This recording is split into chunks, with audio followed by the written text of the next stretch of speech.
Everything I spit rare, we sounded that great. Area podcast, they talk about hip hop all the way in the UK, so they gon' get props. Ooh, let me catch it once again. Every time. Well, I think for this episode, I always get every time.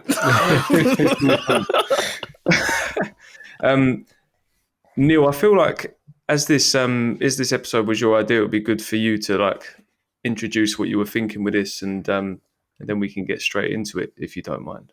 Yeah. So this episode, I wanted to talk about hip hop and its influences with other cultures or other cultures' influence on hip hop, and it all started with listening to my hip hop songs with like Caribbean influence, and then afterwards hearing a dancehall reggae song, and I just couldn't help but see the similarities. So then went down a little rabbit hole of kind of just discovery to find out why do I have such this affinity for both of them, and why they just so why do they resonate so much. But anyway, long story short, I put it into the group, and then as I did my homework leading up to this episode, for me, I picked this one song that really resonated with me was Shine, Bad Boys, where I think it's Barry, is it Levington? I think is how you pronounce it. And the reason why I picked those two, Shine at the time was a massive hip hop artist, and Barry Levington is his own iconic trademark sound person in reggae and well known. And I was just saying to the guys beforehand, this song is so amazing because it's kind of like a father and son moment, like a Mufasa and Simba, with using hip hop as the son and bringing that with reggae and dancehall from Barry Levin. I can't remember his name. Sorry, I keep forgetting his name, messing his name up. My bad. I'm half asleep.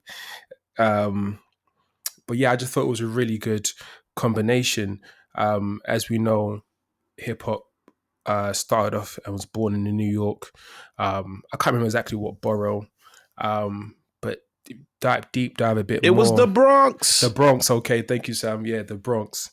And deep dive into that, you realize it comes from the culture of Caribbean culture, dance on reggae with the big sound system, the speakers, and you have the person on the microphone chatting his lyrics or getting working the crowd. And that evolved into hip hop. So it's amazing to kind of see how these two kind of fuse over the ages and how they both kind of push each other to evolve the sound on either end. I don't think it's just one just pushing on one end, but we definitely pay homage to the Caribbean scene of dancehall and reggae. And I think this song done it perfectly. Both people brought what they do best to the song, and no sound was compromised. When you hear the typical Shine tone and cadence, you know that's that New York East Coast kind of resemblance of Biggie, but in his own way. It's his flow, that's Shine, and he was one of the forerunners for Bad Boy at the time. And then you got Barry Levington with his singing and the way he swings up and down. I don't want to do it and mess up people's earphones, but you know, it's like that. It's iconic, you know what I mean? And that, yeah, people love it all over the place. To this day, I think the other day he performed, where was it? Usher. He performed at Usher's live show on his tour. The crowd went crazy. Like, he's just one of those iconic peoples that everyone just knows. And so, yeah, I think it's just something that I would like to just kind of highlight. And then as a group, we discuss how we can talk about how other genres and cultures have been influenced or have influenced hip hop. So yeah, that's it really. I think it's important as well to kind of talk about the iterative nature of hip hop as well, how it's kind of iterated on itself over time, right? So like you're talking about like the Caribbean, West Indian influence on hip hop, but a lot of these people were children of immigrants from that country or were around immigrants from those countries. You see what I mean? Yes. So there's a lot of reggae, a lot of dub music going on. Obviously, that's what a lot of the people that came from the islands were listening to. But for those people in New York, I'm not sure what like white people would have been listening to around them, but it certainly wasn't going to be that unless they were like like a hippie or was like smoking weed or that type of thing, or like trying to be cool. So it's kind of like when they were trying to make their own thing, it was influenced by the music that they either had around them already or stuff that like their parents were listening to. So yeah. I guess you could say it was a blend of, because that era was the soul disco era, wasn't it? Like yeah. So that's when the DJs were sampling those tracks and then finding the break beats in those songs and then taking the formula of dance and reggae and putting it into their sets because it's all about dancing, right? It's all about clubs and dancing and stuff. So even people like Bob Marley influenced that type of music that they were listening to. You see what I'm trying to say? Yeah. Even stuff like what's that band? The one they got that song Chic. Is it Shalimar? No, not Shalimar. What the fuck are they called? They got that guitar guy, Nile Rodgers. What are they called? Oh, I know you're talking about, yeah. Yes, either way, exactly the Nile Rodgers guy, the way he's playing that guitar, it's the same kind of strumming pattern as a jazz funk artist, but it also comes from a reggae style. Yes. You know what I mean? The bass lines, everything like that, all that do do do do do do. Yeah, you're right. And this is gonna have to do with a lot of us kind of just scatting and beatboxing to explain what's going on here. But you're talking about Chic. Chic, yeah, they're called Chic. There we go. Yeah. But yeah, you can definitely hear it. The Chic, isn't it? Yeah, that's the song. It's Chic. Yeah. But yeah, no, you're 100% right. And then everyone's got to try their best impersonation of. I will not be trying to do any types of sounds like that, but I tell you what, you're gonna do it, man. It's crazy. I was gonna go. No, it's crazy how Barrington Levy is his name sits so well on a hip hop beat. It just shows you that you can literally interchange the two. You could put the rap in on a reggae beat, you could put the reggae stuff on a rap beat or the dub stuff on a rap beat, and it all sounds perfect. This actually is kind of going to segue into a question I was going to ask you all. Does anyone know much about like Kano and his influences? Because I was hearing a little bit of like... It's his dad's had a sound system or something like that. Or was that Jammer's story? One of their parents had a sound system at Carnival, and that's where they grew up liking music. This sounds familiar now. Right. Because I can hear... I don't know if I'm telling a completely different story. Yeah, go on. I heard like Kano in that verse there, just a little bit, just some of like the inflections in the voice, and I don't know Biggie Smalls. I ain't gonna lie, I heard a bootleg Biggie Smalls in there.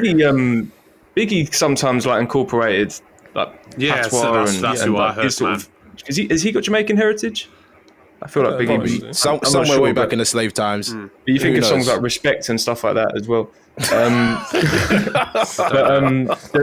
But what I was going to say was it's just that I know we're kind of more talking about hip hop, but there's a massive connection between dancehall and grime as well, right? In fact, like a lot of people from the grime scene talk about how dancehall had a bigger influence than what hip hop did as well. So it's the style of the songs, right? So they just start running rhythms, as they call it, and people start freestyling, and then that might become the song. Or this idea behind everyone going in on the same beat, and then whoever has the biggest song on that beat, that's the hit. Like a lot of people hear Vibes Cartel's music and Sean Paul, and I know I'm naming like the big dancehall artists here, but that's just so people can kind of get a gist for where I'm going here. All the big songs you hear they have, lots of other Jamaican or Caribbean artists will have a song on that exact same beat that people from the Caribbean might like more, but we never got to hear because it never popped off over here, and that's just how it works over there. And also I feel me like if I'm wrong. Oh, sorry. Go on, Kieran, go on. No, I feel like this style, definitely Wiley and Chip do it a lot. So it's maybe in the Esky scene. I know for sure that they're definitely inspired by dancehall. Like they even started doing it later on in their career, but their rap lyric style where they always start with the same word, like man don't da da da, man don't da da. I feel like that comes from dancehall too. I might be wrong. But... No, you're right. You're right. I think the patois and our UK slang derives from the Caribbean, West Indian kind of culture, and yeah, I think I could be completely wrong, but this is my idea of reason why grime and hip hop how they came to be, because I think both of them, like Sam said, worked on what sound they were having at the time in that area. So I think for us, we was more on the kind of faster kind of speed. Like we had like the what do you call it, techno kind of music. We had that kind of house, Well, jungle as well, isn't it? jungle. Do you know what I mean? We was the faster pace, and we And worked on jungle's that. just sped up reggae music. Yeah, and we had like ragga and all that kind of stuff. And I feel like the MCs at that time was trying to spit on them time things, innit? So they would their 4 or 8 bars that were reloading, they were a lot quicker and faster. You know what I mean? Whereas over in overseas US, they had it a bit more slower. So they had a bit more time to play with their bars and work in the crowd and stuff. So I think that's how the kind of differentiate kind of thing happened, I think, between hip hop and grime. But I think in terms of like how it came to be, it's all very similar in terms of how the influence was. It was all about kind of like getting a party going and then clashing and so forth.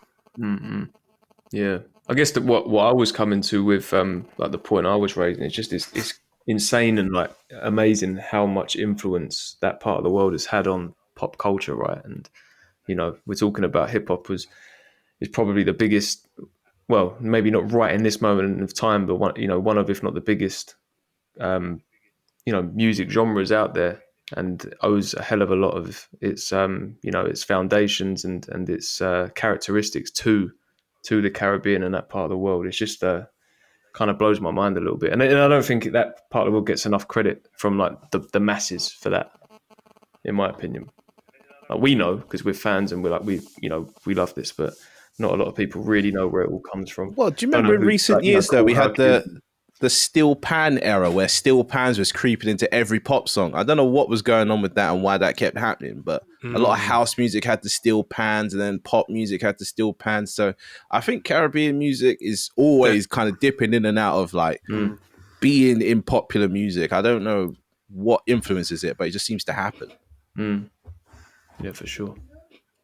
I think there's something raw and natural about the sound from the Caribbean, and I think many places have this about their region, and I think you can always take something from that at for different periods of time, whether it's the steel pan, whether it's the reggae or the instrumentals, but they're always on some kind of resurgence, and it's not just the Caribbean. I think there are other places around the world that have that similar thing, but you are right, Sean. I think it has such a massive influence for such a small part of the world, and how it travels so far and wide.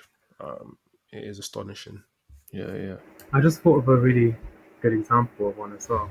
Lauryn Hill, Lost Ones. I feel like that is just some crazy combination of Caribbean and US hip hop. Perfect. That's a great example. There's like even the dances though, the dances and like the waves. Like if I think back to like Elephant Man and Nalinga and like Willie Bounce and all them rhythms, man, the real ones. And then but they transcend because everyone wants to. Because I actually feel, them like sort of rhythms, and you had your Vibes Cartel and you had your Beanie Man, shout out Beanie Man, all those different dances, and then that transcended into the, when you were like the skanks and the different skanks, that I feel that transcended over because everyone was trying to do the different moves and the different dances. It's amazing how that influence has transcended over and it made that sort of scene and carries on. It's just incredible. You just got me thinking of another couple examples. They've got influence everywhere. Kano's album Hoodies All Summer, there's some incredible collaborations on there between artists. Well, for instance, there's the track with why has his name lost me? Oh my goodness, huge name. Was it Popcorn? Yes, there we go. Well, I can't believe I forgot that. Come on. And do you know the other one that I loved as well was, when on Tribe's last album, the song This Generation with Busta Rhymes. Remember that one? Jeez Louise, man, that song's amazing. Yeah, stuff like incredible. That. Lost Ones is certainly up there as well, though. A lot of New York rappers tend to do a Caribbean accent as well, or a West Indian accent. Like the ones that come to mind right now for me are people like Busta Rhymes, obviously. Nicki Minaj does it here and there, but she does a lot of different accents. But they all do it, and they all do it very, very well. Yeah. that's the perfect place to start, really. Kieran, do you want to go next? Yeah, sure. I was thinking about this one because it has some element. It's not the same thing as the Caribbean aspect because it's not like hip hop comes from Indian music, and it's not like But I feel like there's something interesting because, and I'll come back to this in a sec. But I feel like you could argue that Desi hip hop is hip hop's biggest subgenre in the world right now. I'm trying to think like try and name another one for me because I can't actually think of one that's like booming, like it's popping. There's so many like plays, there's so many stars in the scene in a subgenre. I actually can't think of one in the actual hip hop scene like that. I guess we've got like the alternative, like dusty hip hop wave that's coming back. They're big artists, but they're not actually like pop artists, are they? They're not really getting like big hits. Okay, let me explain what I'm trying to say. I was thinking, where does Indian music or like Indian influence and hip hop start from? And I remembered my first example I ever thought of was Busta Rhymes and Method Man, What's Happening. And I used to listen to that song so much because they're spitting real space. Yeah, they're spitting so good on that song. And like that samples a famous film like Bollywood soundtrack. But this is such an early, I think this was like 96 or 97 this came out. It was a really early time for hip hop to use Indian samples, but we had this, we all know the wave though. Well, it was Timbaland who was doing it a lot, right? And then obviously other people like Bangladesh and all that kind of stuff, they're making the beats. Dr. Dre, I wrote can't Neptunes say all as well. that and forget about times like when the Pussycat Dolls are doing the song for Slumdog Millionaire, or you know when Akon's singing. Akon sang a whole song in Hindi or something. Like Akon's had that style, especially in songs like Smack That, the way he's singing that, all that kind of stuff. That's Indian style as well. And I think sometimes, I'm not sure about this like entirely, but like the syntax or like the kind of style of Indian drum beat has been used a lot in hip hop as well. Not like a straight like copy paste sample, but that same kind of bounce, especially with 808s. The talking drum thing, I don't know if that's African or Indian, but 808s are definitely a derivative of like Indian the talking tabla drums. has an 808 like built into it. You know, it's cool. Yeah. Whenever I hear it, I'm like, oh, this sounds like hip hop. And to be fair, like the way hi-hats are used, the way hi-hats are used in trap especially is very much like the tabla's top end, where like you're just in these really complex. I don't know, maybe it's a coincidence. I don't know, but I can't think of any other music where maybe it's in African drumming as well. I'm not familiar with that. I think both areas have like a talking drum element or a tonal drum, but for me, I relate it more so to Indian music because it's a lot more common. Yeah. Because they used it like for like communication, right? Drums. Yeah. Do you know what I mean? So I think that's where that kind of like talking kind of element comes into it. Well, you want to talk about drums? Sikh people fucking love a drum. That big thing, the dol, bro. Every time they get married, they're beating that thing, and they only got one rhythm. It's that beat there gets them litty every time. I don't know what's going on, but they got the beats a lot. It's the same one in the Jay-Z one, the Punjabi MC Jay-Z track. I was just about to bring that up because I feel like a lot of what you've been saying is like it's interesting to me because I don't know a lot about it, and I feel like whenever if I just talk about film for a second, whenever there is a Western film that is like set in India or there's that crossover, I feel like they always put that song. Might not be on the soundtrack, but it'll be in the trailer. Like this year, for instance, that film Monkey Man that Dev Patel directed, right? Yeah. You watch the film. And you know he's really like going back to his roots, and there's a lot of really insightful stuff, particularly for someone like me. I'm like learning a lot about the culture and things like that. But in the trailer, it's that Jay-Z Punjabi MC song again. It's just like I'm not familiar with the song, Sean. Can you sing some of it, please? It's doing the like what you're speaking about, Kieran. What song are you talking about, Sean? I don't know the song. Can you sing a bit of it for me, please? You talking to me? Yeah, your name's Sean, isn't it? I didn't hear my. I'm not singing it for you. What are you talking about? How's it go? I really don't know the song. You want the dunga dunga dunga dunga dunga There we dunga go. dunga dunga? We got it, man. That's the There one. we go. Yeah, but that's the point I'm getting at. Is I feel like that has kind of overshadowed all this influence and all this connection between the two sounds, the two cultures, which is a real shame. So yeah, I'm learning a lot tonight. But what I was trying to say was, this is where I feel like this is the important part of it though. I feel like after that 2000s wave, it was like early 2000s where people were just sampling it. It was cool. It kind of was like gimmicky. Like we had crazy tracks like "Put You on the Game" and stuff like that. That they're hard, innit? But I felt like something happened in the late 2000s where Asian artists actually reclaimed the hype around them, but kind of like blended the genres together and used it as well. So like I wrote a few down. Like I think MIA did that really well. Interestingly, she used dancehall as well to like really tap into it. Yeah. That all came from Diplo's mind though, right? As in, obviously she wanted to bring her influences in, but Diplo was definitely bringing in the dancehall. You listen to any Major Lazer track and it sounds like a dance, like a new wave dancehall type of beat. But yeah, MIA, it's especially, Isn't there that Brazilian sound as well though? What's it called? Hey, baile funk, samba and all that stuff. That stuff is my shit. They go crazy with that.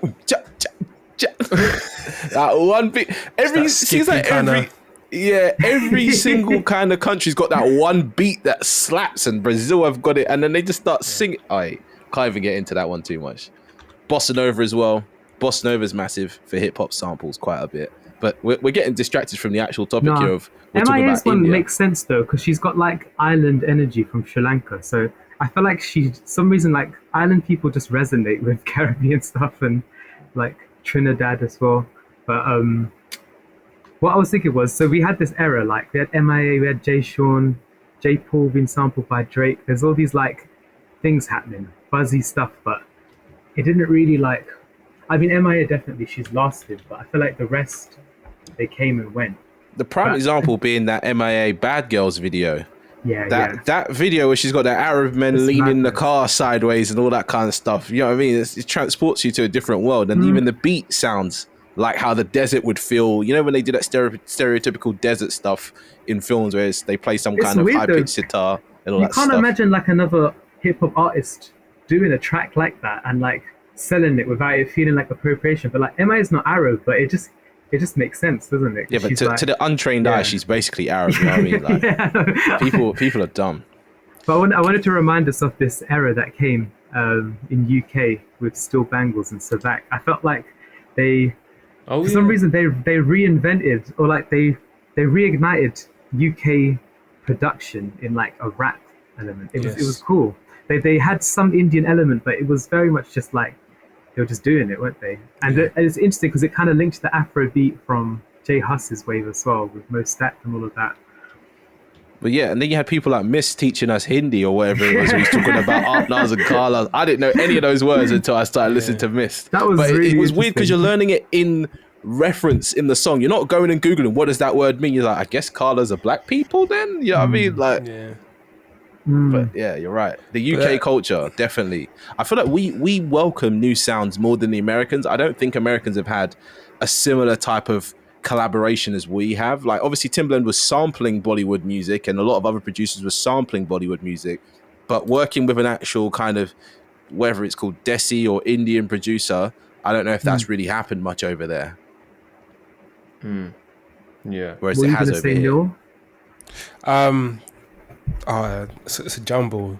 Two things. Go back to one of your previous points. You said you're not too sure where some of these artists have gone, like the Indian artists. I wonder, I'm ignorant, so I don't know. Do you reckon it's one of those situations that Asia, especially India, is just so big, you can be a bigger artist over there than over here? 100%. No, for sure. 100%. You go into the corner shop around here, Boss Man's listening to some banger from over there and he's singing it like, you know what I mean? Like it's Beyonce. And I'm like, what is he playing, bro? What is this music? And he's still, hitting them notes. I'm thinking, bro, this is crazy. Like a whole world of music, especially foreign language music, exists out there because every country has its own music, right? And to them, it's big.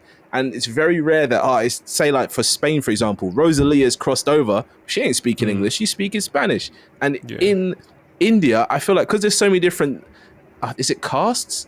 I think it's castes. Different castes of people. They all listen to different music and different dialects and all that kind of stuff. But we never hear it because what business do we have listening to Hindi or Gujarati or whatever the languages are? We don't. But there's more people over there than there are in our markets, if that makes sense. Even though more people speak English and listen to English-speaking music. So yeah, 100% you're right. I want to show you. There's artists that are massive, especially any Bollywood film. Every time I go around my girlfriend's house, her dad is all watching some hip-hop. Bollywood film, and they all know that, not them as in they know the dance, but everybody knows the dance. And when they go to the cinema, people are like screaming and singing at the screen. It's crazy what's going on over there. What was your other point, Neil? Damn, I think it was to do with the that's it. It was to do with how Still Bangles and Savak and Mist and how they reminded me of how using the culture, like Indian culture, and how kind of making it cool, because they're using some of like the key sounds, or they're using some of the slang terms and implementing it into the music. And that's what they do with patois in the Caribbean. They'll put certain things, and people didn't know what certain words meant, like bum makla or wagwan and all these things, and then people just saying it out on the street, in the playground. The same with that. Like after Missile came out and Savak with them, people were saying up now and Carl. I'm like, raw. It's cool to see how it influences and how it can become popular and become cool. So yeah, that was a big like resurgence, I thought, for the UK kind of like Asian scene. No, I agree, because I feel like, especially as like an Indian rapper as well, it's quite hard to, like, in the past anyway, to make it look cool. I don't know why there was definitely this divide or like this barrier. But I don't know, MIA did it. She did it really well, but it's like it could have been much more common, but it wasn't, was it? I feel like I wanted to give. Oh, sorry, go on. I feel like, to add to that, I feel like sometimes, not all the time, but sometimes when it comes to being cool or coming to certain like musical spaces, you need a cosign or someone to bring you in, and then you can just run off and do your own thing. It's not always the case. There's for every artists single that person. don't have that though. There's That's what that I'm guy saying. B Young. I don't know if you remember him. He has like what I would call like cheeky yeah. kebab shop music, cheeky The Nando's Moroccan music. guy, Moroccan. It was like Turkish or something, but his stuff was like Afro swing mixed with Caribbean, mixed with Asian, like, and you know what I mean? It was all working for me because it's the beats are sounding kind of sometimes Oriental, but then they're also sounding Indian with an African drum beat. So I don't think you always need a bring in. I think if it bangs, it bangs. Do you know what I mean? That's what I've seen happen over here, again, more so than in the US. Yeah, you're right. You're right. I just feel like that cosign has a massive impact on what people deem cool. Do you know what I mean? Like, if you think about all the big artists, like the really big ones, they have some massive like bringers of cosigns. Like, we're forgetting something here. Think about Beyonce, "Drunk in Love." That beginning bit sounds a bit Indian, doesn't it? It's Arab. Isn't it Arab? Well, isn't it like Middle Eastern? I don't know, Yeah, but you see what I mean. Like, it's coming from that same region, so we're missing all the things that are now just commonplace. Certain styles of singing are definitely from them areas of the world, and we're completely overshadowing the fact that it's just commonplace now. Whereas maybe 10, 15 years ago, it would have been weird to hear what we're hearing now. But I think if we were to go through the charts right now, we'd be able to pick out bits and go, oh, that sounds kind of Afro swingy, that sounds kind of Indian, that sounds kind of this, that sounds kind of that. Definitely. Bit random. I was going to say a bit random, but a rapper over here that I like who's got Indian heritage is Sonny Jim. Sonny Jim's cool. Yeah, he's cool. Yeah. I swear we've all heard Sonny Jim, haven't we? He did the track with MF Doom and J Electronica, and was working with like an Indian artist this year, I think, as well. Sam, you were sharing this stuff. I was sharing this stuff. Yeah, I think it was last year. Oh, I know who you're talking about. But Bars Simpson. Yeah, that track is hot. See, the thing is with stuff like that, right? That stuff comes to me through the YouTube algorithm because YouTube knows I like to get a little bit strange sometimes. And that was an example of that. I have two things I want to say though, but was because there's some. He's done some collaborations this year with I can't remember what they're called now. Something Boys. Oh, I don't know. Names are failing me today, but yeah, Sonny Jim's just one to to shout out if anyone's not listened to him. Kieran, I think you were going to say something. I had two things I wanted to say. One of them was about the cosan. I thought of a really good example. So I don't know if anyone knows about this film called Gully Boy. Has anyone heard of it? It's a really cool Bollywood film that came out a few years ago. I think it was 3 or 4 years ago, and it was about how the Desi rap scene is in the streets right now, but it's like buzzing in a way that reminds you of like 90s hip hop or like late 80s hip hop. And the film's about Nas doing a competition there, and like whoever wins the competition, he'll sign them to Mass Appeal and like do a whole thing with them. And it's cool. Like the film is thick. Like there's a lot of good rapping in it, but this basically triggered a wave in India. Nas signing this person and just the film itself, where like this is what I mean when I say I think it's hip hop's biggest subgenre, because literally like all of the massive states in India now make hip hop. It's really crazy. Like it's sorry, it's intercepted into the pop music scene there as well. So like in Bollywood films, you're right. Hip hop has blown up over there because you've sent a few tracks in, and I've seen something. There was this really cool video. There's this video I see where a guy's like in this like cone, and these bikes are driving around it, and they're driving a car around it, and he's just standing in the middle. And that guy's Indian, and for the life of me, I don't know what he was saying, but he was popping off. Yeah, it was this year. Yeah. Was it this year? So this might be the song I'm going to suggest. I haven't seen the music video, so it might be this one. But I was going to suggest this song because this is where you were saying, Sam, it's like there's bangers, but it's like we don't understand. Well, it's like when Australian people start rapping and talking about their grease. We don't care. From South India. We're just like, I can't get it. But this guy's rapping in English, and he's from India, and I was like, this is actually hard. It's called Big Dogs, like DAWGS. Yeah, so it's this is the one with the crazy video. I think it's on like yeah. We're gonna play the whole one with this one. Sorry, this is such a banger. You have to watch this. This video is the craziest thing I've seen in a long time. Yeah, that one there is crazy. That song's actually really big at the moment as well, all around the world. Mm-hmm. That big step up, underground up, but yeah, he's Indian, and I completely forgot about that because I haven't seen the video in so long. Do you know I can hear it going on that song very easily? Kendrick. No, for real. Yeah, Kendrick on a movie soundtrack with that. The thing is with a song like that as well, it's definitely going to be used in a lot of trailers, a lot of movies. You can just hear it. It's got the energy for it. The one thing I would say is this is him hearing a lot of the music that we like, and that there's a very kind of what's that South music called, Sean? You're our historian here. What's that stuff called? The trill kind of music. Oh, which one? Trill music. You know, like Plain Pat and all that kind of Texas. Oh, like Outkast and all that kind of stuff. Dirty South kind of sound. He's got that kind of twang to his accent. Yeah, is it true? I know, like. It's like a slang term, isn't it? Like ASAP Rocky used to use it all the time. And trill music is a thing. Triller. I don't know, man. You put me on the spot. I forgot what it's called. But I know what you mean, though. I know what you're talking about. I think the cadence is very similar to like some of that kind of southern kind of rap for sure. Kind of that Project Pat. Especially it's interesting though. It works, isn't it? It works. Yeah, well, he definitely has, studied the greats there, 3 6 Mafia, UGK, Outkast, maybe even a little bit of Lil Wayne and all that kind of stuff, because it comes out in the type of bars he's putting in there, and he's made an absolute, pop. I say pop as in like it's very poppy, pop banger there, but the video in and of itself is showcasing Indian culture to a degree that I'm sure a lot of American people have never seen anything like that in their life. But for Indian people, that's normal.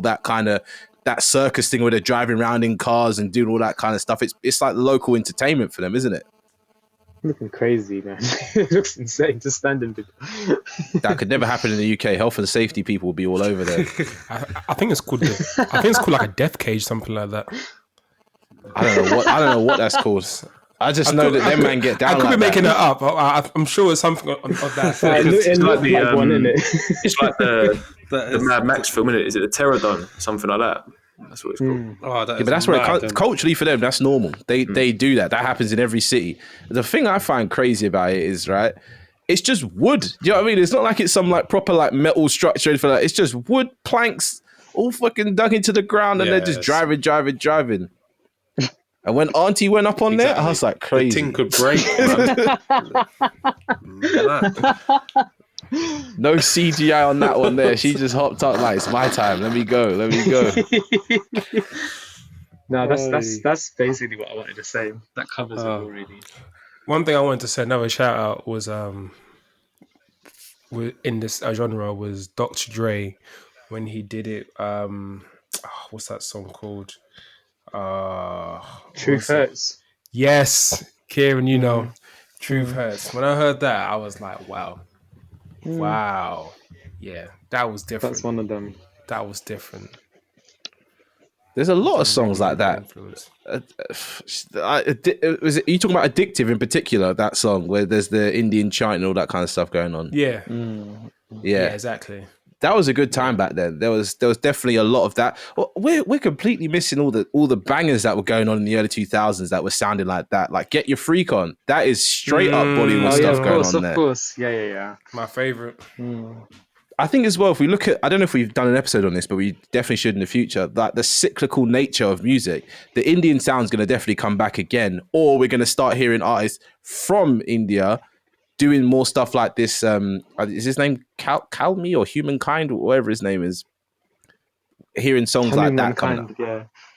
Yeah, we're going to start hearing more people like that coming over where we don't actually know they're not American or whatever because they all speak English. You know what I mean? It's just about getting the bars right. Who's next? Sean? Theo? Oh, it's me actually, apparently. Oh. I'm going all the way back to the core, really, because as we could all agree, rap, hip-hop is an American styling of music and a style of music that was very popular over there in the, let's say, 50s, 60s, 70s was jazz and funk. And obviously, a lot of the people that were the first people to start rapping, and I'm going for the big names here, so like Kool and the Gang, Run DMC, Wu-Tang, all that, they grew up, or the producers of those types of music, and the artists as well, actually, grew up listening to jazz and funk music. But if we're going to name names here, this is in a time pre-Michael Jackson, pre all your fucking Sabrina whatevers and all them people. This is someone that's called, you know, a very, very big name in the industry, the godfather of soul, James Brown. And it's even down to smaller things like not even the sound, but the timing of things. He took music to such a new level with certain things he was doing. He had that whole call and response style of song where I'm going to say a word, you guys say a word. I'm going to say a word, you guys say a word. And he wasn't really, really singing all the time. He was kind of just saying some stuff to get you moving, get you going. Do you know what I mean? And I think that style of music was never heard of before until James Brown existed. And anyone who knows anything about James Brown obviously had a really fucked up upbringing, all this kind of stuff. But from that, we ended up with an amazing style of music that really has changed the landscape of music. Obviously, as well, all the drugs he was doing, that might have helped a little bit. But jazz and funk in particular had such a massive influence. And obviously, I wouldn't say he started funk entirely. Obviously, it was going on, you know, and he was just like the most famous guy around the time. But around the world, a lot of people would have heard of James Brown and started making jazz, funk music, as well as like Jimi Hendrix at the time as well. They would have heard his music, started doing psychedelic rock and all that kind of stuff. But just experimenting with instruments that we already had. Because you got to think back then, to make a new sound, you either made a new instrument or you played the instruments you had in a different way. It's not like now where you can make any sound you want. They are not, well, they are trying to make new instruments, but we're not making new sounds right now. If you can hear a sound in your head and you can break it down to its little pieces, you can recreate that sound with a computer or whatever. But back then, people were trying to take instruments and the sounds they could produce with physical instruments to the absolute extreme. So like James Brown's got people, you know, playing in certain rhythms that have never been played in before. He's got people playing horns in a way they've never played horns before. And this kind of idea of using what you have to make something new is what hip hop is all about, right? And for me, I'm not sure if this is a fact now or if this is just something that is just like kind of like said all the time, but James Brown is the most sampled artist of all time in hip hop or something like that. And it's all because of the drum breaks he would use. And he was very, very big on, even though he was performing the song, he would tell the band what to do. So he'd be like, stop playing the horns, play the guitar now. Okay, cut that out. Just give the drummer some, all this kind of stuff, all this kind of like directing the band while it's happening live is definitely something that we hear in hip hop all the time, where people are like, okay, turn me up in the headphones, even though it's like, you know, kind of like not like a meme, but it's just something that everyone says now. Yeah.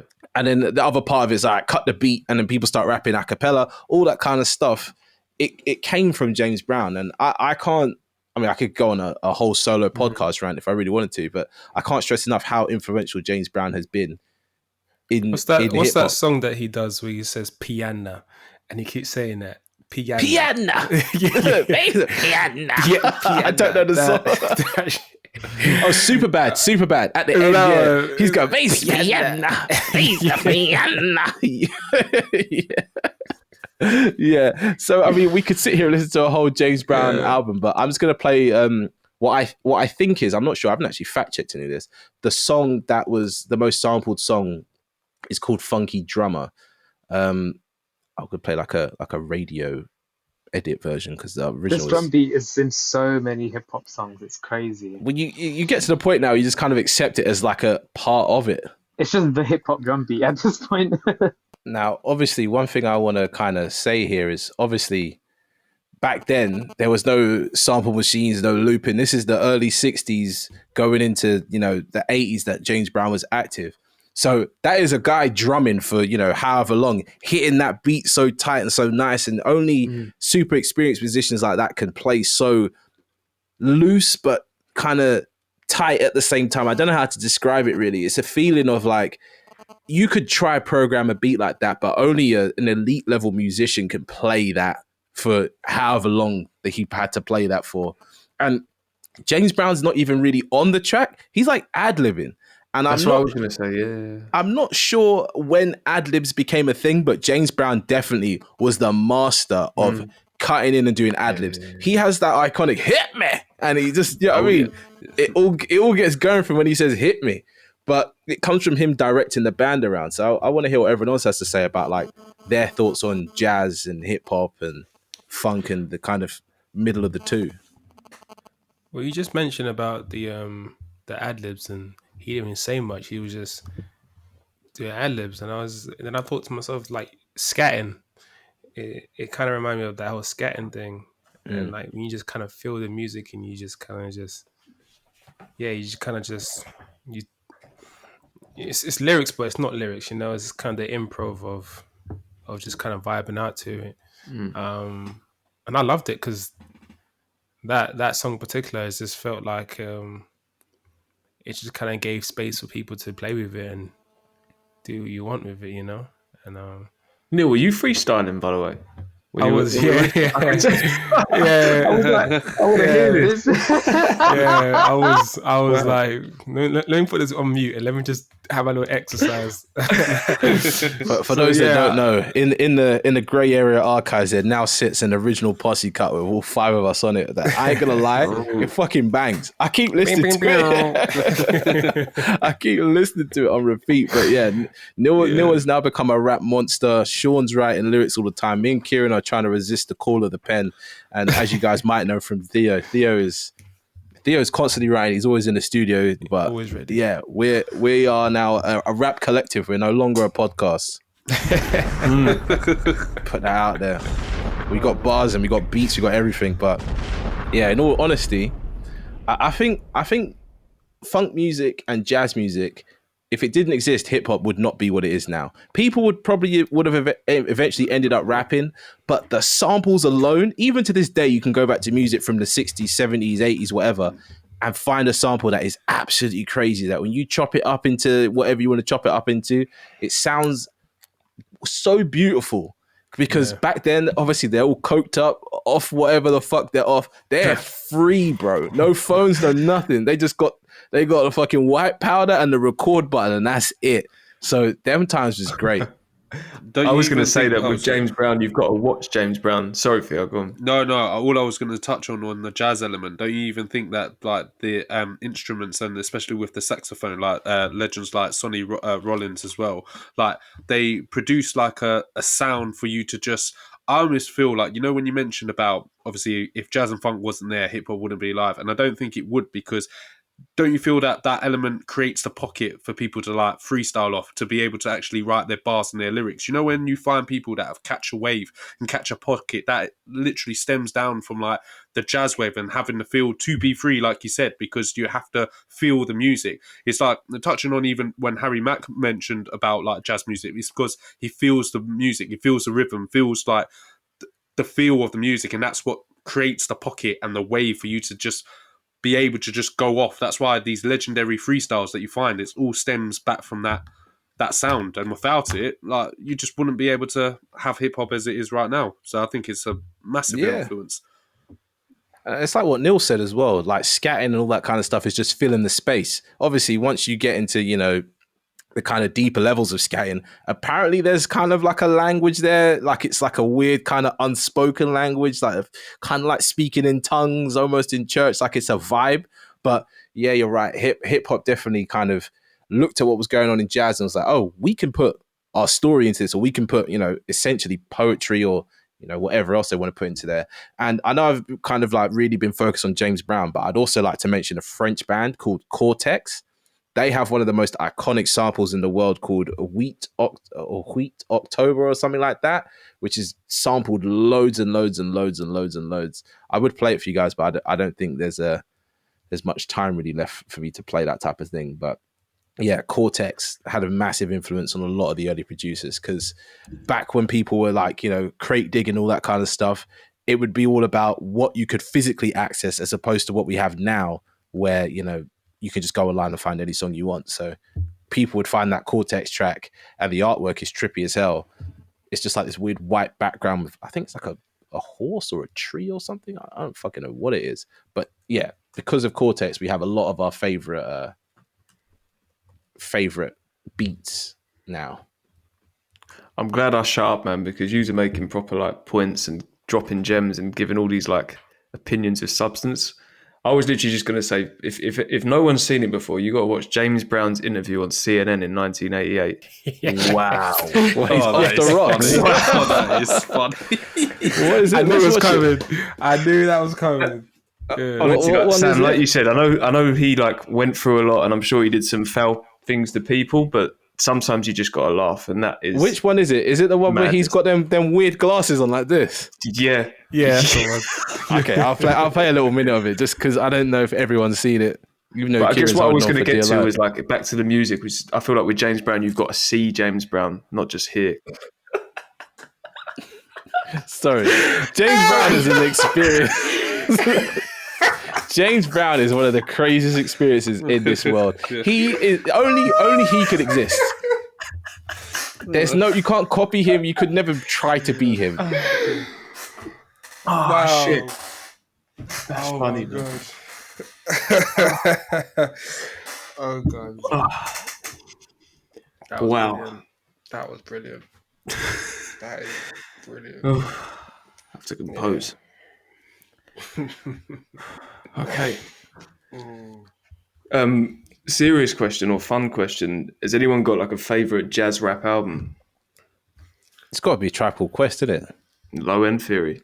Yeah. Too good, man. Too good. Actually, no, I'll take that back. To Pimp a Oh, what's Butterfly. No, I'm joking. To Pimp I'm joking. I hate that album. I hate that album. You lot know me and that album. I fucking hate that You album. hate that album? You I hate don't that hate album? it. I just never liked that's it. a big It's God. you know what? I won't get into this today, but it's not his it is best. different conversation. Yeah. Different conversation. We have to go one episode without talking about Drake or Kendrick. That's what we got. We already talked about Drake and Kendrick. Have we talked? We haven't spoken about we Drake. haven't. have We Said spoke about anything Kendrick a minute ago, and we spoke about anything Drake about now. Drake. There we go. I mentioned there you the go. Drake Okay. sample, See? that See? J Paul track. He's been mentioned. Let's just say all the Drake's forbidden words. everywhere. Can't Yeah, yeah. Can't get away. Hang on, wait. No, man. Oh! I'm just gonna beep all that out so no one knows what the fuck's going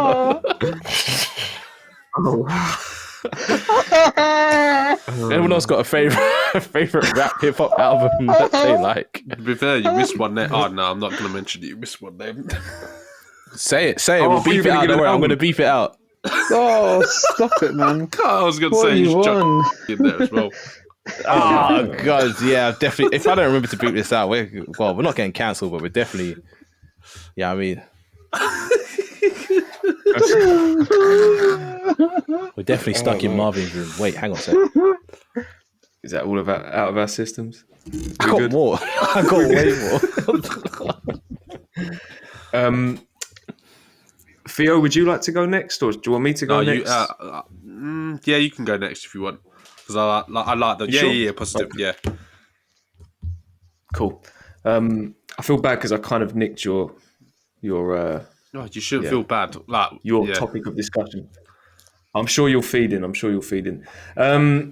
So the one I wanted to bring was rap rock, whatever you want to call it. Reason being, I feel like rap and rock have had a kind of relationship for almost as old as or as long as hip hop's been around. Like you can trace it back, I think, to kind of the early to mid 80s in terms of like rock's influence within rap music, whether that be like, you know, Run DMC and Aerosmith, or the Beastie Boys, or like Public Enemy. I think even African Bambaataa did a song with Johnny Lydon, who was the lead singer of the Sex Pistols and Public Image Limited and things like that. The Clash had even LL Cool J, well. yeah. But even like you had groups like the Clash and Blondie that did like bits of rap. So it's been around. There's a big banger that you're completely skipping over, Sean. What's that? Jay-Z encore with Linkin Park. I'm getting there. Oh, sorry. I was thinking you're naming all these dead tunes. No one knows, bro. What the fuck is going on? Take time. Let him learn. We're going through the I'm thinking, just name it. Yeah. That's the peak. I mean, yeah, like I was saying, the 90s, you got bands like Rage Against the Machine and Red Hot Chili Peppers, you know, incorporating raps. You got the late 90s to early 2000s. So we're getting this, you know, with new metal and, you know, of course, Limp Bizkit, Linkin Park. And to me, I feel like needs to be studied, bro. That song, which one? That they got is crazy. Which one? Rolling. Oh, come on. Yeah. I had my hat back turned the other way. That song's so fire. If you're going to mention Limp Bizkit, you got to talk about white boys that rap on the rock. You got to talk about Crazy Town with Butterfly. Whoa. Yes. 100%. Crazy Town? What? Come on, let it go. Come on, let it go. Be my sugar facts. Yeah. Come on. Yeah. Cold. White Boys, before everything was about, really, White Boys was rapping crazy. Yeah, that flow was nuts. I'm sorry. Yeah. And the guitar was hard too. Eminem can run, do you know what I mean? I'm sorry. Yeah, they were doing something different. Limp Bizkit was... Limp Bizkit is crazy. Yeah, and Limp Bizkit had a few. Like for me, it was this is when I started to recognize it, because I was big into wrestling and like playing Tony Hawk's Pro Skater. He had the soundtracks and all that. Yeah, these were big songs, and there's loads of bands. I'm even thinking like you had like Ice-T was in that band, Body Count, and what was it? Chuck D and Be Real were in the band with the guitarist from Rage. So there's always been this crossover, right? I will get to my pick. It's very different and left field, but don't rush to the pick, because I got plenty of things I can just dip in there. The fact that rock culture has the same kind of weird scuzzy culture that hip hop has, you know what I mean? Like outsider, you know what I mean? I think like I was going to say politically, but that's not the right word. I feel like there is a parallel between like punk and hip hop in terms of like that, you know, fighting against the system kind of attitude, and you know, 100%. Kind of that DIY attitude and you know, things like that, and it makes sense why these genres have kind of crossed over and whatnot. But I do feel like at the same time there's a bit of like, I feel like even personally, like a lot of rap rock I'm not really into. There's not like tons of instances where I go, oh, that worked, or like that sounds good, or like I'm into that group or that artist, or you know, when like Wayne had his little phase. Rap rock as a genre where a rapper is on rock music, or are you talking about rockers who are rapping? Because there's bands like System of a Down where they're technically rapping, but it's singing rap. Jeez, what a band! Slipknot as well. Slipknot. Yeah, trust me. So there's like instances that I like, but then you think about this other artists that have kind of tried the rock thing and it's not really worked out. And but I guess the point I'm making is that you can just go through, like I think we spoke about how like there's cycles and there's ebbs and flows. I feel like rap and rock have got this kind of continuous relationship. Like even like if we're getting into the late 2000s, early 2010s, you've got everything from Kid Cudi to Death Grips to like who am I thinking of? You know, like the kind of emo rappers like Juice WRLD and X, and even like Lil Uzi Vert, and we spoke recently about JPEG Mafia. It's like consistent over time. But I feel like the instance in which it just sorry to cut you there. What's that? B.O.B. Airplanes with Hayley Williams as well. B.O.B., You see what I'm saying? Big, a lot of these rap artists were collabing with rockers, and it was working. You can't say them songs are shit. I think they're bang. Oh no, you can even talk about like because Ralph is just into Imagine Dragons at the moment, and Jid jumping on that track, and that actually helped Jid out massively, and that was massive. Even things like that are big. Yeah, audiences are way bigger over there. Yeah, and Kendrick did something similar way back in the day with Imagine Dragons as well. Like I think I was on a track and maybe was on the tour. I'm not sure. But like, yeah, as I'm saying, there's just kind of like this continuous relationship, and I do feel like I know it's a kind of it's a sort of bait thing to bring up, but I feel like we kind of need to because it's sort of unprecedented. But you know when Jay-Z and Linkin Park linked up, for lack of a better word, and did Collision Course, like when has that ever happened before? Where like the biggest band and the biggest rapper come together and It was mad. Yeah, I love that album. I was listening to that too. And you're hearing two high levels of artistry. That brother is singing his ass off. Yeah, R.I.P. to him. Yeah. He's singing his ass off, and then Jay-Z's dropping one of the most fire verses you'll ever hear in your life. Yeah. Crazy. My little kid brain could not handle that song, especially the beat as well. But it's mad because you could see how inspired they were by. Have you seen it live where Jay-Z's performing and then when Chester, when he is absolutely singing his heart off, you look at Jay-Z's face and he's like, boy, I am getting gassed off of this, and then he just starts going off as well, and they were just like influencing each other, and it literally was a collision course, and they made absolute amazing music because I was a massive Linkin Park fan at the time and Jay-Z fan, so when they collided together, I was just like, this is amazing. And to be honest, because I was so into... I'd never heard of Linkin Park. Oh, had you not? Oh, it was amazing. Nah, bro, I was not listening to that type of music. Maybe I'm lying. Maybe I heard about them Transformers. You was listening, Transformers and all them type of films might have played this song one or twice. I was just about to bring up Dragon Ball Z. Like there was like even clips on YouTube where they had Linkin Park like dubs all the time. It was just fire. And then when they had Collision Course, they started mixing the two together. Oh, it's just fire, man. It's where like all my Vegeta arcs come from. They're pure Linkin Park, man. In the end, it was the year 2000 as well. I think, wasn't it? Like that's that or Hybrid Theory. Hybrid Theory that single particularly one of my favorite rock albums. Can I test the waters here? How do we feel about Nickelback? What genre is Nickelback? Well, they're still. I'll still say they're rock. Is that kind of country though? I don't know. I just ask you. I don't know why we're talking about Nickelback, but I just want to know. I like Nickelback. I sort of know how everyone feels about Nickelback. I think it became like cool to hate on Nickelback, but I actually don't mind Nickelback. I'm not. Don't get me wrong. I don't listen to their albums, but like the singles, I'm cool with it. I don't mind it. Sorry, I feel I didn't mean to be rude, by the way. But I'm just like, why are we talking about Nickelback? That was just an ADHD brain moment where I was like, hey, how's everyone feel about Nickelback real quick? Just let me know. I'm trying to find out.Nickelback are fine, man. I think people like they don't admit that they like certain songs. It's like they're the cool band. It's cool to hate on Nickelback, I think.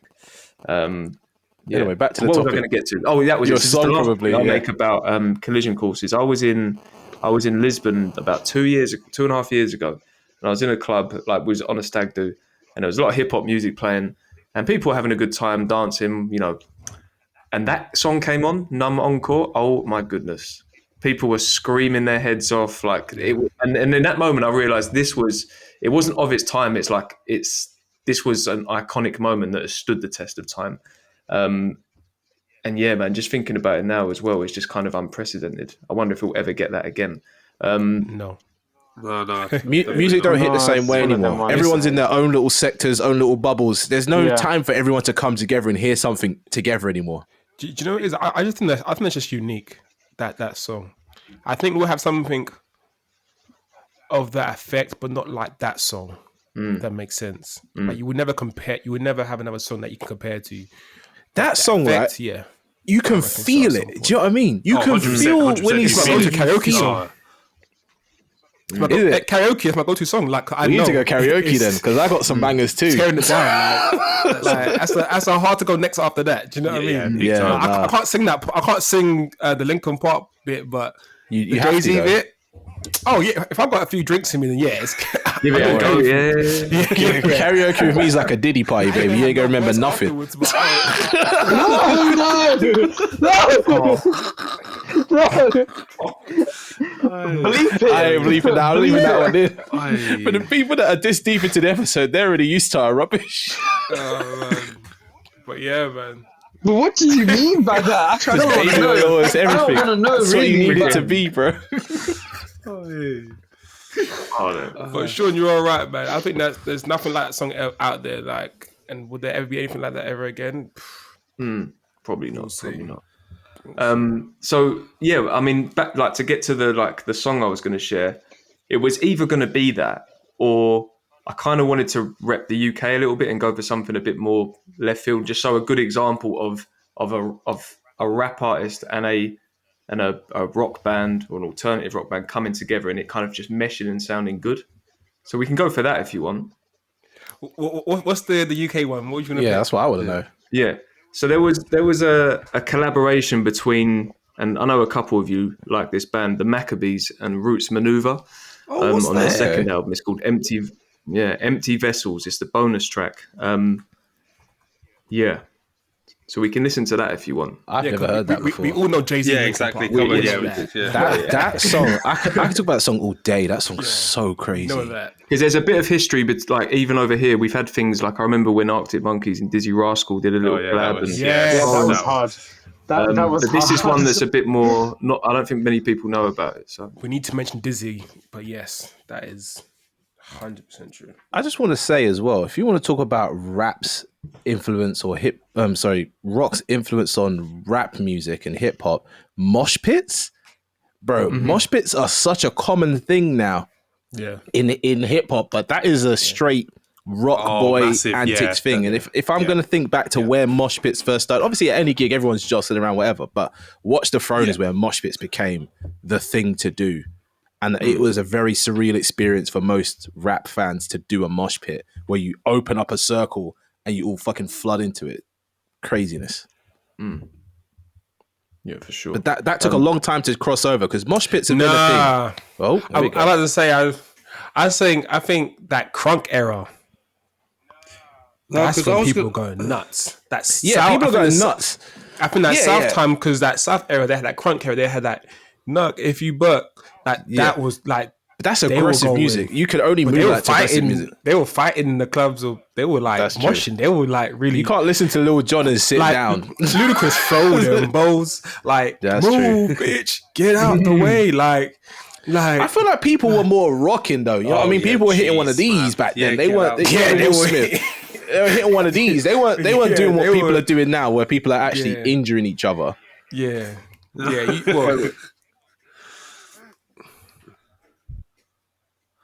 Yeah, which is dumb when they do that though, because the whole point of moshing is just to like. Sean in a mosh pit is a dangerous human. Sean's trying to hurt people. That's where it derives from in the rock sense. That's all you're trying to do. But hang on, wait, is Kieran okay? No, I know you are, but that's. Is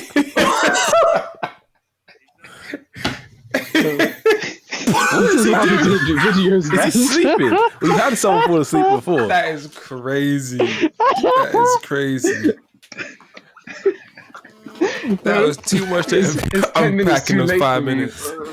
Sure, how you casually just say you just fuck someone up with the most serious face? I've seen it, bro. I've seen it. He'll grab someone and throw them somewhere else.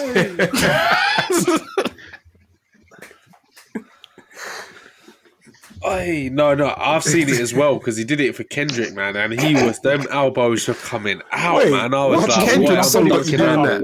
Loads. I was watching it. Humble. Them guys were absolutely hurting each other to humble. Neil, you had to be all I heard was humble. There's a lot.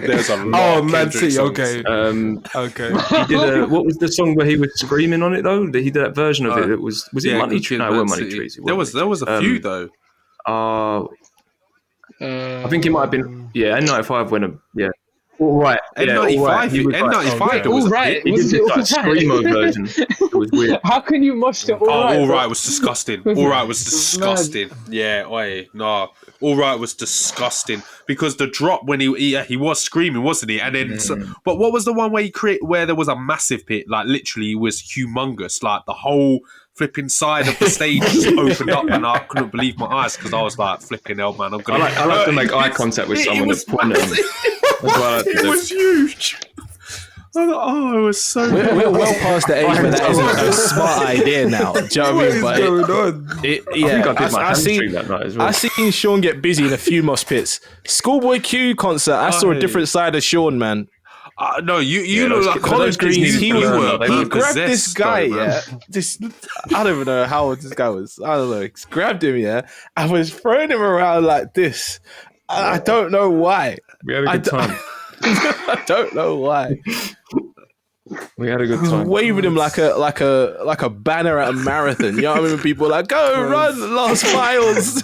What the hell, man? Tiny. How big was The this guy was guy like though? 5'6". Like, how you took yourself up like that? Do you know what's funny? Oh no! Sean's talking about the time of his life, and then on the other side of the coin, this guy's posed the worst night of his life.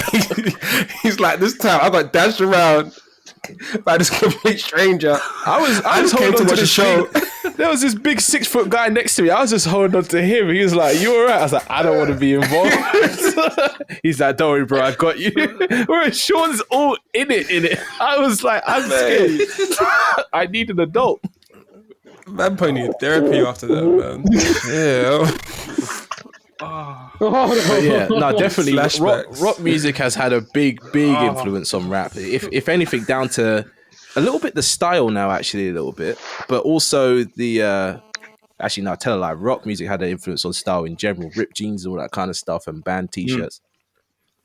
Yeah, that whole punk thing that's going on. But as well in the way the artists, concerts are now Yeah, being exactly. done, as well. People are doing live instruments more, which is, I know it's technically not like a rock thing, but you know what I mean? Like people have got bands again, which is nice. Yeah. I feel like this whole like frontman energy Yeah. kind of thing is really what influenced hip hop. No, yeah, That 100% the right on bands that one. have. Okay, But, so let's try I and just move realised forward a very, little bit. Sorry, very last thing, because we kind of glazed over it. The song, has no one heard that before then? I must have, Maccabees, no. If it was on the album, I think it's on. No, I that must song have was heard hard. that. If it's The on the song was same sick. same album No, as I No haven't Kind heard. Words, I would have heard Yeah, it. yeah. Yeah, because I know you're into them, yeah. But yeah, that love was the just Maccabees. an interesting one for me. Like, I would never put those two artists together, but yeah. What do you yeah, that's think it. Gorillaz are? Are Gorillaz rock? Because Clint Eastwood's not a rock song, is it? But are they kind of like a weird genre bending? Alternative, They kind kind of. of they come from rock. No, they just because kinda Clint do Eastwood hip-hop, came innit? into my head, and that song is definitely not rock, but Yeah, I know I'd the say musicians in it are alternative, to from be fair. rock bands. So They do have a song with Del that is pretty rocky, actually. I can't remember what it's called now.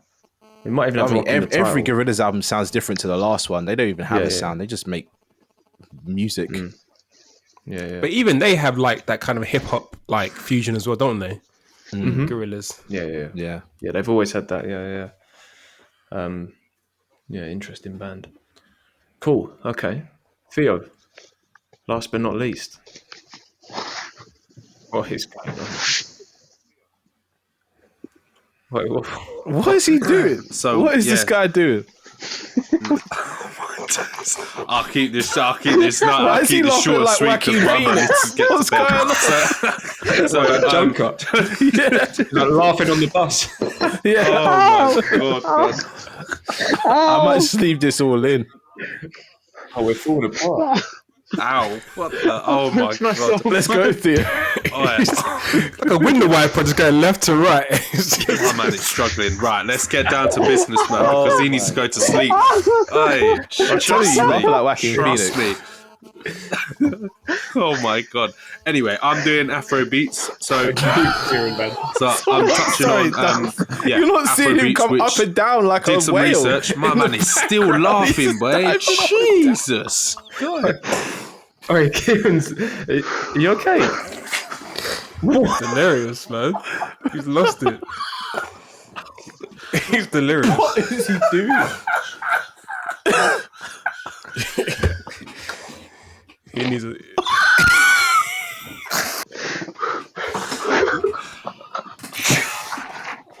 I don't know if this is funny or if he's not alright.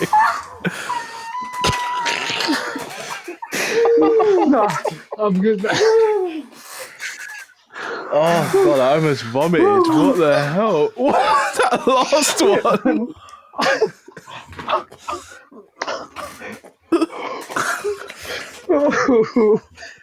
A lot happened in the last 5 minutes, man.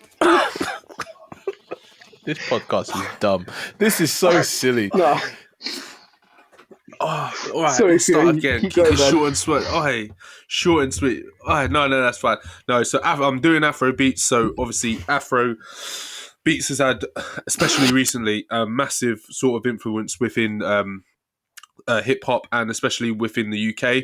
But it my man, geez Louise. Anyway, so it actually originally started. Well, there's a bit of a debate when doing the research of where it sort of started within Africa or West Africa.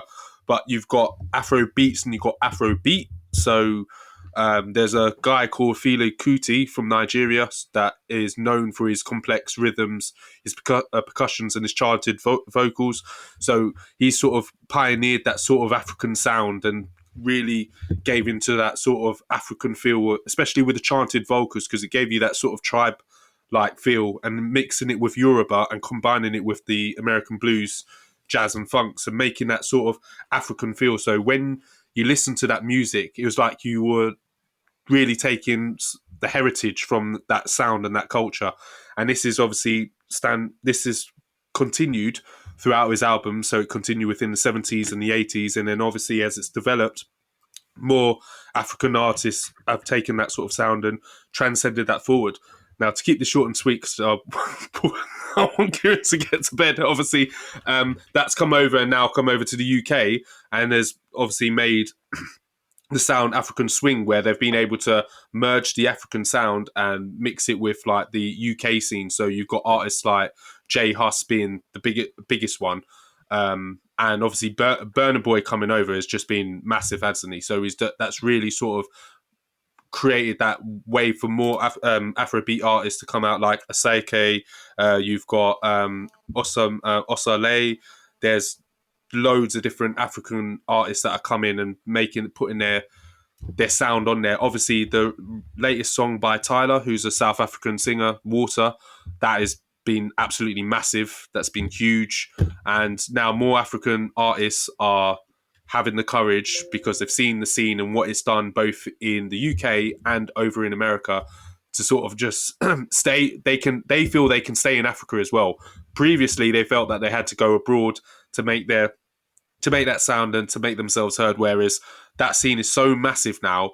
Everything is happening within the country. Like Nigeria is absolutely massive, and loads of these Afrobeat artists are just staying in Nigeria because it's massive, but it's standing the test of time and people are hearing it all over the world. So in terms of fusing with a hip hop scene, I was going to go back to what really caught my eye right at the beginning, which was J Hus and hearing Buff Daddy for the first time, and him really creating that sort of sound and something new within the UK, but mixing that sort of African sound. And I remember when I first heard this, and I was like, "Oof, this is something enough." And I just think he really, I don't want to say he started it, but it was the first sort of big song for me that I was like, "Okay, yeah, I like the sound of this," and transcending that sound forward in the UK.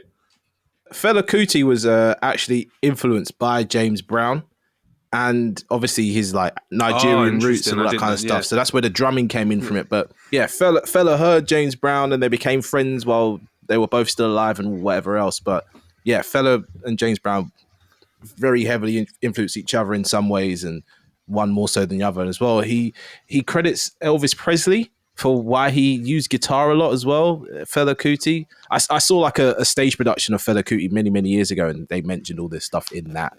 But yeah, it kind of brings everything all together, what we've been talking about here. Yeah, amazing. I have no, Kieran, you were going to ask something. Welcome back, by the way. Yeah, I'm back, man. Just when you just crashed, like my eyes were closed. I heard my name. I was like, "What's going on here?" I was laughing with tears, though, man. That was so funny. I literally punched my own face awake. It was so random. I was gonna say, accidentally, not purposely. No, what I was gonna say was that Afro swing era was interesting in the UK. You know, I can't lie, because I felt like before it there'd been these like tacky Are attempts you at talking trying about to make like singy Afro beat tracks when it first popped in off? UK music. Because now I'm thinking of people like Debanj and all the other songs that came out. Oh, okay. I'm speaking about Afro swing Yeah, okay. specifically, like the J Okay. Hus, Stack, all of that movement. Because I feel like it encouraged those artists to use melody where you should like we'd started becoming at this point where it's like what's actually going on in the scene.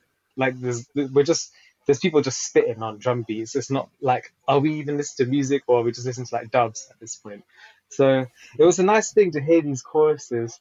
I feel like it It's hasn't still lasted around. though. It's just What are they like called? it What's came that and big went. band full of loads of people? That's what I was just about to say. No. Parsalou's like Pastor he's Lewis, holding the Group of torch. Pastor people. Lewis Really, Like, like you're did he's not so talking amazing. well. about. Yeah.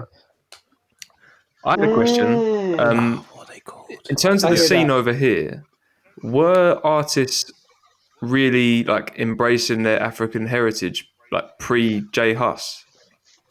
It Yeah. depends. If you're talking Wait. about mid two Like over here, thousands, like all Yeah. of them were trying to be Yeah. Caribbean, Yeah. and then it kind of Yeah. switched over. because I was there, because that's what I guess what I gathered from, especially like from grime up until this point, whatever movements were in between. I always heard like the Caribbean influence, but I didn't really hear much African until J Hus, and I think that's what for someone like me hearing it for the first time, like hearing J Hus, it was like very refreshing, Well, and it you're felt not very new. wrong. You're not wrong, but there was definitely people that were African that were making music kind of like that. Sneakbo is African, isn't he? Yeah, but he wasn't really tapping into his African Yes. roots Nah. like that because Yeah, he you're he, right. he even his big song was a dancehall like dub, not dub but like cover really yeah. because he copied the Vibes Cartel song "Touch a Button." So Yeah. I guess I maybe don't you might think be you're right. wrong. So. Yeah, Might be right. J Hus definitely brought in, but J Hus came with a wave of people. He came with the band I remember now, or the group NSG. NSG did a lot of heavy lifting there, and obviously going back to what Kieran was saying at the beginning about producers, you can't not mention J5. J5 is instrumental in bringing the UK Afro swing sound to where it is. Obviously, overseas there's different producers and all that kind of stuff, but here, J5 and the other guy's name escapes me. He's a genius as well, man. who's The the other one? simplicity of common So sense. Sean, do you is crazy. reckon? Just I don't know if this is what you're saying, but are you saying that J Hus made being African cool and popular again? I don't know In the about music that. I don't know. I I'll be guess, honest. like I say, I just guess like from the music, I try and think back to pre like when did J Hus pop off? Like 2015? Was that when Lean and Bop came out? Nah. 2013, 2014. 2013. Wow, that early. Yeah. He had a mixtape. What was that song on the mixtape? That's when I was listening to J Hus. Because I was in college when I was listening to J Hus. Yeah, I guess. I mean, I didn't think of it like to that extent. I guess it was more just literal. Like I just don't remember hearing much African influence in rap music over here. Yeah. Until J Hus came along, and then suddenly you had a lot of like what I call them as J Hus babies. There's a lot of artists out there that have tried to, replicate that sound and haven't quite reached the heights. Yeah. And there was definitely this. I mean, I still think it's not really gone away particularly. I wouldn't say it's as like at the height it was when like this album was out and things like that. But there's certainly a healthy sort of scene within like that make this Afro swing music. But yeah, like I say, I just never really heard much African influence or heritage in the music before that. And again, I'm speaking like more specifically to rap music over here. Oh, okay. Yeah, I must agree. I can't think of anyone except for only people that come to mind is J Hus and Burna Boy. Because Burna Boy back then was living over here quite a bit and doing his music. So yeah, but it was really those two that that comes to my mind. Yeah. Because then you had like sort of around the time J Hus was popping off. Was it Notes? Was Notes one? Yeah, Notes and no. someone else I can't remember now. Mo Stack, yeah, of course, yeah. Mo Stack, there's someone else. It's going to come to me, but I can't remember for sure right now. I guess what I'm getting to is J Hus really feels like a kind of a pioneer over here. I think anyway. 100%. Yeah. 100%. Oh, yeah, I feel that myself. I think he's one of the people that popularized African music on the UK. I think it's 3 people. I could be wrong, but it's my opinion. I think it's Wiz, Burna Boy, and J Hus. Mm. And obviously, Burna Boy's on his all own three. different level, bro. Because Burna Boy has inspired a world Burna of Boy is people to different. listen to Afrobeat. that's now. I'm talking about like Back then, Burna Boy was not on my radar. I'll be honest, until like 2018, 2019. Like he was not anywhere to be seen. But from what I've heard and what you said here as well, he lived over here for a while. I think he was like a bus driver or something over here or something mad like that. Was that? I thought he was British. No, I thought he was British. No, he wasn't British. But yeah, I was also wrong about the time I was listening to J Hus. It was about 2014, 2015, not as early as 2013. So my bad on that. Sam, was the other producer you were thinking of TSB? TSB. Yeah, he produced most of Big Conspiracy, but still, TSB and J5 between them, they have done a great thing for this genre. They've made the music accessible, but still kept the core elements of what makes it what it is. Yeah. For sure. Yeah. I feel like at the minute, not to discredit or disrespect J Hus, I feel like Parsaloo is kind of carrying that torch right now. I know he's not put out much music. I think he is. Did you hear his most recent song, like the live version, where it sounds like he's, actually doing an Afrobeat song? I don't remember what it's called. Not Belly, the other one. It might be Belly. He did a live version of Belly, and it was like he was in someone's front room almost. I think you're right. I think Parsley is definitely carrying the torch. However, I feel like he hasn't completely figured out. Oh no, he hasn't got into his zone yet. His like moment of domination yet. He went to prison. That's why. Yeah, obviously with that. But I think with all the great artists, it doesn't really stop them. Prisons doesn't really stop these artists. Yeah, I listen to his music and I hear where it's going. I see it. I like it, but I haven't had that moment from him yet where I'm like, yo, this is it. Yeah, you're taking over. Like this is. I feel like he's so close. Yeah, but I feel like he's getting there though. I think, which is good to see and it's nice because J Hus is he hasn't fallen off, but I just feel like his consistency or his content quality as a whole has taken a slight dip. I feel like where he might give you 8 out of 10, I feel like he's giving me 4 out of 10 now of like, you know what I mean? That's tracks I'm gassed on. I still got good songs, but like we're missing out someone here. We're missing out a big artist that we could not deny is having a big moment. Unknown T. He's African and proud. Yeah. That's the music, but I don't. Do you hear that in the music though? I don't know. No, but the accent and the vocalization of how he is very London the voice, African sounding. Yeah, right. Is it African? Yeah, I know T's African. It's hard to the way say, he pronounces certain that words voice is is very weird. African to me. I mean, he's got a phenomenal. I always say I think he's got one of the best voices out of this. He's not even new now. He's been around a few years, but his voice, his delivery has always been incredible. But he's very much drill, and then it's kind of like branched out a little bit into other rap subgenres and that. But he's made his own genre. It's like a weird chill music. It's like a huge part of his music is that his heritage. But I'm Isn't he with from Neil. the same like, place as J Hus? Are they like Gambian or something? I don't. What Parsaloo? Yeah. I don't know actually. I'm not sure for certain. I'm with Neil though. I think that always sounds like J Hus lyrics, but he's waiting for. There's that. Yeah, you're waiting for that moment, and I still, even though like, if we're talking about artists in that space, he's probably my favorite behind J Hus, but I still hear J Hus. Do you know what I mean? I still think to myself, that's a bit. Not saying he's like biting or anything like that, but it's just like I can hear that influence heavy. They do. New songs sound like J. But it's fantastic Gambian, music by the way. though. That's the thing. It's not like it's Straight Yeah, it is really good news. Yeah, it is good. It is good. I know he's from Coventry. That's Parsaloo's. He's from Coventry. His heritage is Gambian. Yeah, J Hus is Gambian and Ghanaian. But either way, I think you're right. J Hus is the champion of a sound, but I'm not impressed with J Hus's output. It's been what 5 years since we've had an album. No, we got one last year. We got one last year. No, it hasn't. We had one last year. Yeah. But see what I'm saying? Because it didn't hit you that way. You think you can only think of the last one, Big Conspiracy. It's forgettable. Because there's not much in there. That last album, what was on that album? That's actually funny because it's forgettable, isn't it? That's why it's like it didn't hit you like Big it had Conspiracy. Massacre on it and all that kind of stuff. Yeah, I'm Massacre tripping. was sick. Yeah. Massacre was fire. That's my own Massacre fault was there. fire. But it was just a bit of a letdown where there were some high moments, but the album as a whole, just you felt underwhelmed. You were like, this is just because there's some real moments on that album, but didn't especially the lead up to the album as well. Yeah. That's what kind of underwhelmed me for it. I was like, this is going to be unbelievable. Then you have the album, and then you're like, man, you had the single. It's crazy, didn't you? That was.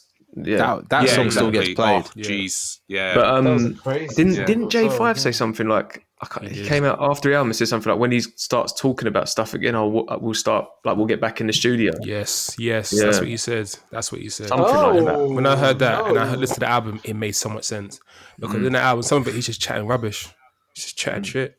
He's not saying anything. He's just talking rubbish. He's just and like all that street talk and stuff. It was a bit waffly. It was a bit like what we doing here? Like it wasn't so much the topic. It was more so how he was delivering it. It just sounded just all bit. It sounded like just too lazy punching kind of thing. It didn't really sound like.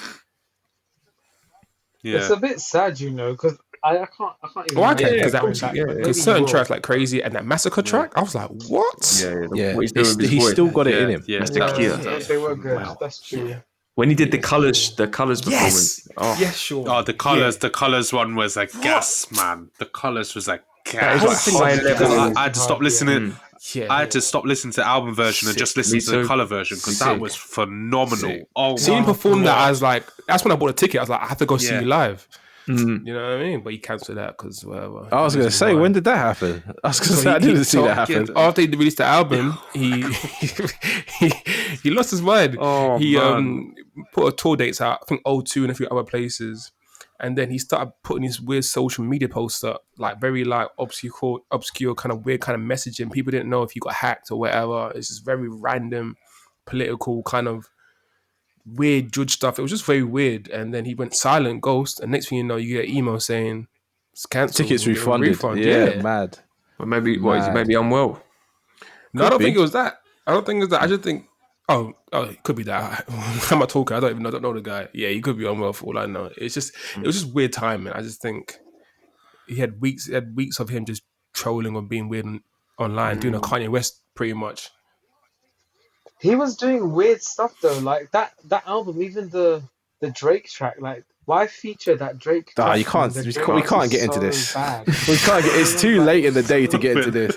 Yes, everyone hates that verse. We get it, but like, it's a Drake feature. It made the song pop. People listen to it.